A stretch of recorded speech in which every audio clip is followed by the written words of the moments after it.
ઈશ્વર તો તમને સાક્ષાત રૂપમાં દર્શન દે કે ના દે તો પછીની વાત છે, પણ જીવતા જાગતા ઈશ્વરો જો હોય તો એ છે માતૃદેવો ભવઃ પિતૃદેવો ભવઃ.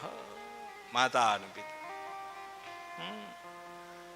જેના ઋણમાંથી હજી આજની તારીખે કોઈ છૂટી નથી શક્યું. પિતૃઓના ઋણમાંથી કોણ છૂટી શકે?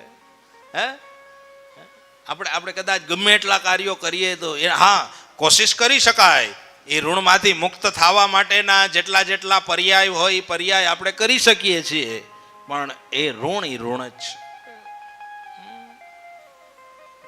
જે વસ્તુ એને કરી છે એ આપણે કરી ના શકીએ.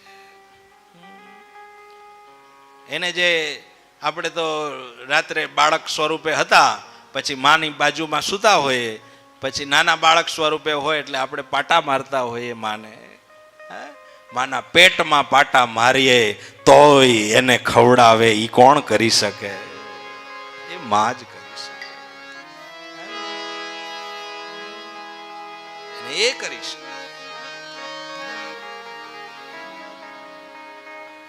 ઋણમાંથી મુક્ત થવું છે, અઘરું છે. માટે ખાસ એ ભી છે જેને જન્મ આપ્યો છે, જેને આપણને હાલતા શીખવાડ્યા છે, આંગળી પકડીને જેને આમ આમ આમ કરીને એ હાલતા હોય, પણ એ આપણી સાથે ચાર પગે હાલતા થતા હોય. એને હાલતા તો આવડતું હોય ને, માતા પિતાને હાલતા આવડતું હોય, પણ છતાં એ આપણે જેમ ચાર પગે હાલીએ ને એમ ઈ ભી કરે. કેમ? તો કે મારું બાળક એમ ધીમે ધીમે શીખે ને પોતે ભી ચાર પગે થઈ જાય છે. વિચાર તો કરો, કોણ કરી શકે આ?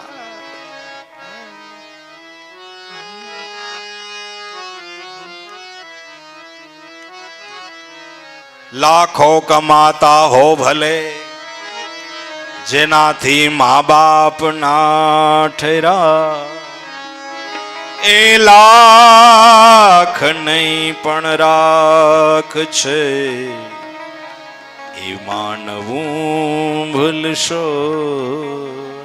મા બાપને ભૂલશો નહીં, મા બાપને ભૂલશો નહીં. બધું જ ભૂલી જાય પણ આને ક્યારેય ન ભૂલવા, કારણ કે એ છે માતૃદેવો ભવ પિતૃદેવો. એ દેવ સમાન છે, એની સેવા કરો. ઘણા લોકો એમ કે અમે તો સેવા કરવા માંગીએ છીએ, પણ મા બાપનો સ્વભાવ બહુ ઓલો છે ને એટલે અમને અનુકૂળ નથી આવતું. લોકો એમ કે અમે સેવા કરવા માંગીએ છીએ, આવા પ્રશ્નો અમારી પાસે આવ્યા છે. અમે સેવા કરવા તત્પર છીએ, પણ એનો સ્વભાવ જ એવો છે. હવે એનું શું કરવું મહારાજ, તમે કયો જોઈએ. એ પાછા આપણને પૂછે કે એનું શું કરવું. કીધું વાત સાચી છે, એ તો ઉંમર થાય એટલે એનો સ્વભાવ બને, એમાં કઈ તું બી ખોટો નથી, સાચા જ છો, તમે બે સાચા જ છો. પણ મારી વાત ખાલી એટલી સાંભળો કે આપણે નાના હતા ત્યારે ઘડીએ ઘડીએ રોતા હતા, ઘડીએ ઘડીએ જાગી જતા હતા, રાતના 2-2 વાગે જાગતા હતા. તેથી મા બાપે એમ કીધું હતું કે આ બાળક મારું રાતે નિંદર નથી કરવા દેતું, આ 2-2 વાગે જાગે છે, આને હું બજારમાં નાખી આવું કીધું હતું એને. ત્યારે તો એને એવા શબ્દોનો પ્રયોગ નહોતો કર્યો.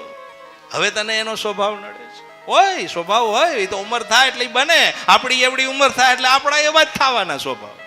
હા, અમુક ઉંમરે સ્વભાવ બને છે, બસ આપણે એને થોડોક અનુરૂપ થવાનું છે. હોઈ શકે, ના નથી.